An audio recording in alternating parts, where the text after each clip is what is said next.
अलवर जिले की ओडिला खान से ऑपरेटर का शव आखिरकार बाहर निकाल लिया गया है। शव को रामगढ़ के सरकारी अस्पताल में रखवाया गया है। यह रेस्क्यू ऑपरेशन प्रशासन और बचाव दल के लिए किसी बड़ी चुनौती से कम नहीं था।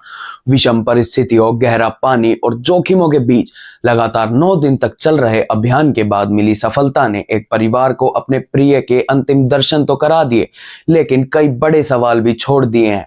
यह हादसा सिर्फ एक व्यक्ति की मौत तक सीमित नहीं है, बल्कि उस पूरे सिस्टम पर सवाल खड़े करता है जिसने ऐसे हालात बनने दिए। प्रशासन और रेस्क्यू टीम ने अपनी जिम्मेदारी निभाई, लेकिन अब असली जवाबदेही सत्ता में बैठे उन लोगों की बनती है जिनकी नीतियों और लापरवाही ने इस तरह की घटनाओं को जन्म दिया। सबसे बड़ा सवाल यही है कि पहाड़ों की तलहटी से 200-300 फीट तक गहरी खुदाई करना सुरक्षित और जायज है?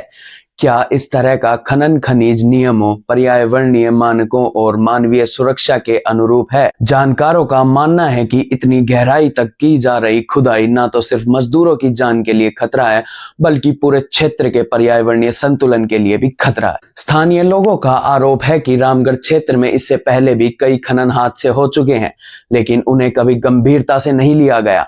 कई घटनाओं को कथित तौर पर दबा दिया गया ताकि खनन कार्य बिना किसी रुकावट के चलता रहे और मुनाफे की मशीन भी चलती रहे। इन हादसों की कोई ठोस जांच नहीं हुई और ना ही जिम्मेदारों पर सख्त कार्रवाई की गई।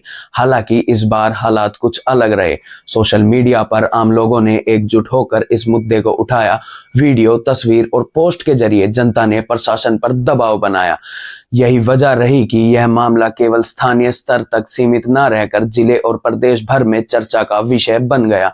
जन दबाव ने सिस्टम को हरकत में आने पर मजबूर किया। अब लोग सीधे सत्ताधारियों से सवाल पूछ रहे हैं, क्या ऐसी खानों को हमेशा के लिए बंद कर दिया जाएगा या फिर कुछ समय बाद सब कुछ पहले जैसा हो जाएगा? रामगढ़ क्षेत्र में जिस तरह से खनन हो रहा है, उससे आसपास के घरों में दरारें आ रही है।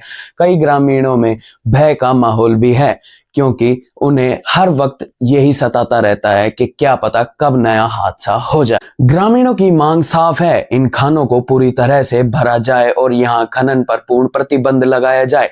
आधे अधूरे फैसले भविष्य में और भी बड़े हादसों को न्योता देंगे। सवाल यह भी है कि आखिर प्रकृति के साथ यह खिलवाड़ कब तक चलता रहेगा?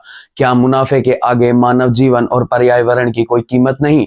अब निगाहें शासन पर टिकी हुई है। प्रशासनिक कार्रवाई से आगे बढ़कर ठोस नीति, सख्त कानून और ईमानदार क्रियान्वयन की जरूरत है, ताकि ओडेला जैसी घटनाएं दोबारा ना हो और जनता का भरोसा सत्ता पर टिका रह सके।